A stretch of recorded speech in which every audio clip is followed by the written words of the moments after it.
You are listening to PastThink.com audiobook. Please like and subscribe, thank you. Chapter 67. Cao Cao conquers Guanzhong. Sun Quan escapes. It is not long before Zhang Lu learns of Cao Cao's planned offensive. It is agreed by all his commanders to try to hold the enemy at the Yangping Pass. Commanders Yang Ong and Yang Ren are sent to confront Cao Cao and his army. When Cao Cao's advance forces arrive after their long march, they are exhausted, which is why, on the very first night they camp opposite Zhang Lu's army, his men attack. Using fire to alarm the enemy, and catching them still rising from their beds, they almost wipe out Cao Cao's men. Those who escape struggle back to tell Cao Cao of their defeat. When he comes in person to survey the pass, he is alarmed at the wild terrain and wonders why on earth he has come. On the following day, out trying to survey the scene, Cao Cao is almost trapped and captured by a surprise attack by Zhang Lu's commanders, Yang Ong and Yang Ren. Once again it is Su Chu who saves the day by charging recklessly at the enemy commanders, who take fright and flee. For 50 days there is an impasse, with neither side really making any significant move. In a final attempt to break through, Cao Cao orders what seems to be a retreat, but really is a trick to lull the enemy into a false sense of security. Yang Ong is fooled and wishes to attack the retreating army, but Yang Ren is sure this is a plot by Cao Cao. However, nothing he can say convinces Yang Ong. He is headstrong and simply will not listen. Taking most of the troops, he sets off to chase the retreating troops, only to plunge into such dense fog neither he nor his men can see where they are going. Eventually the fog lifts and Zhang He's and Yang Eng's troops fight, but Yang Ong is forced into retreat. Wandering in the same fog is Cao Cao's commander Xiahou Yuan, who was sent off to be part of the attack when the ruse of an apparent retreat lured the enemy out. By pure good luck he stumbles upon the now almost empty enemy camps and overwhelms the few guards left. When the defeated Yang Ong tries to find safety in the camps, he discovers them occupied by the enemy and falls in battle, slain by Zhang He. And so Cao Cao takes possession of the pass and starts to plan the advance on Nanjing. Struggling back to Zhang Lu, the commanders report their failure. He unfairly blames Yang Ren. This tragically leads to his offering to go and attack the enemy. I will take on Cao Cao personally. And if I fail, then I'll bear the consequences. Even before they reach their target, Yang Ren runs into Xiahou Yuan and his troop. They have been sent out by Cao Cao on a reconnoiter, and it is just bad luck for Yang Ren that they meet. Yang Ren immediately challenges Xiahou to single combat. At first it seems neither can overcome the other until Xiahou tricks Yang into chasing him in what looks like a retreat. But suddenly Xiahou turns and slays Yang Ren.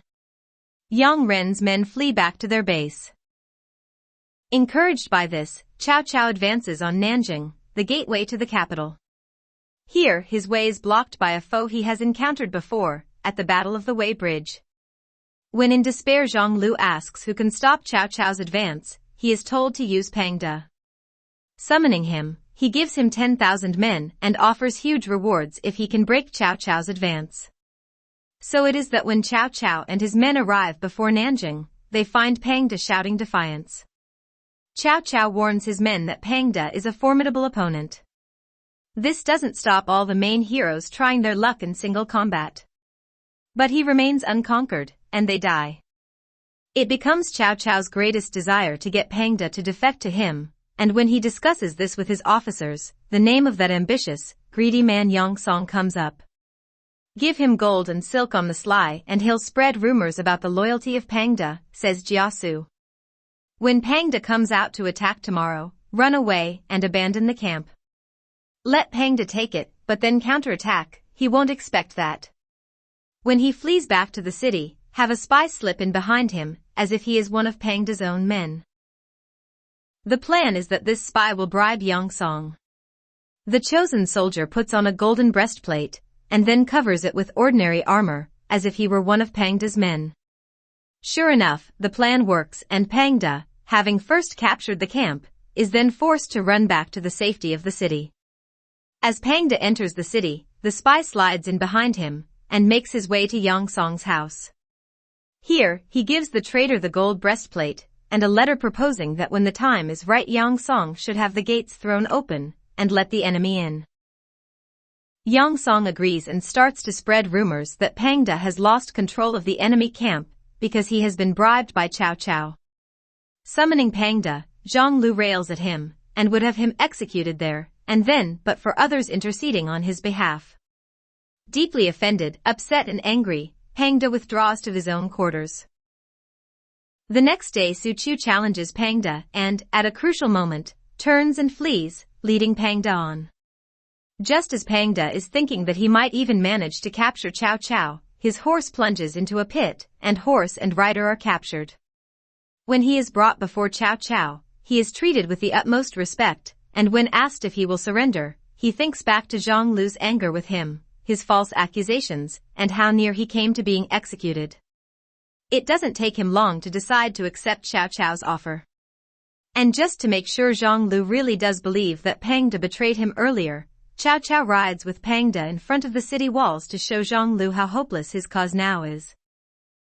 It is then just a matter of time before the Cao Cao forces overwhelm the city, and it falls, but not before Zhang Lu orders the grain warehouses and treasury to be sealed and protected.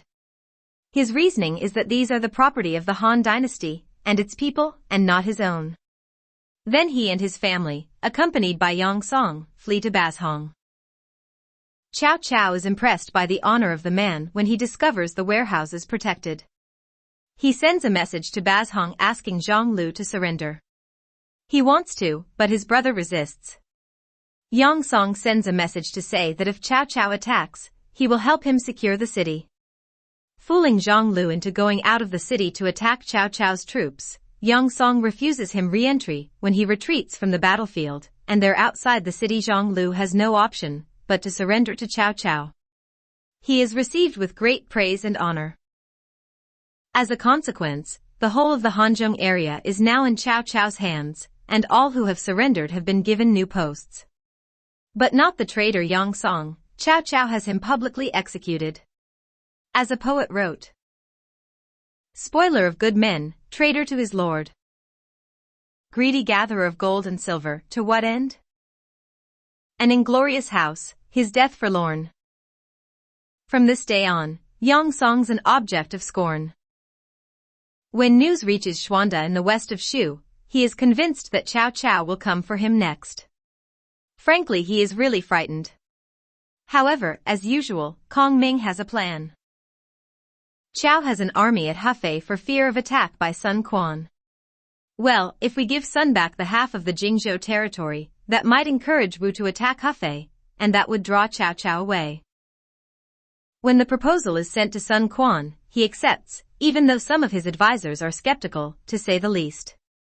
Lu Su is sent to take possession of the lands Xuanda has given up, while Sun Quan, Ling Tong and others set off to attack Hefei. Capturing the border town of Hezhou, they set out for Huan. This is where Cao Cao's provisions are stored, a major rice-growing area. Cao Cao's troops in Hefei are supplied from Huan. In a surprise attack they seize the city. At the victory banquet that evening, a heated argument arises which nearly spills into bloodshed. Ling Tong sees Gan Ning, the man who killed his father, being praised. Unable to stand this, he gets to his feet, and within seconds both men are facing each other, armed and ready to fight. Only the intervention of Lu Meng and the reprimand of Sun Quan stop them attacking each other. Ling Tong takes the reprimand badly. In Hefei, Cao Cao's men prepare for the attack of the 100,000 men Sun Quan is leading against them. Debate breaks out about whether to sally forth and do battle, or stay inside the city walls and sit it out. A message from Cao Cao seems to suggest both. In the end, led by Zhang Liao's decision, they agree on an attack.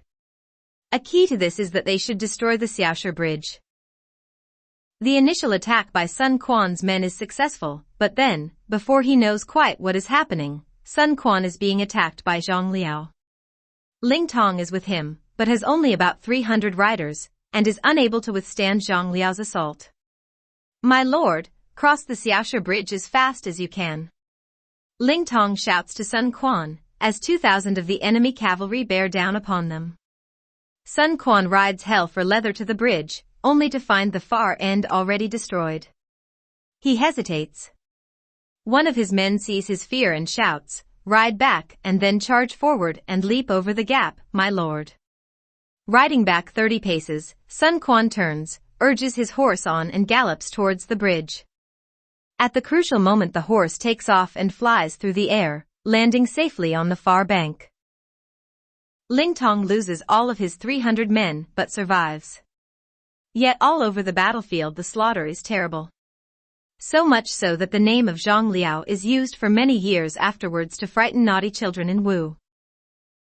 Sun Quan and his surviving men return to their camp, and then pack up, and make for the port at Ruxu to plan a fresh assault by sea and land. Reinforcements also have to be found.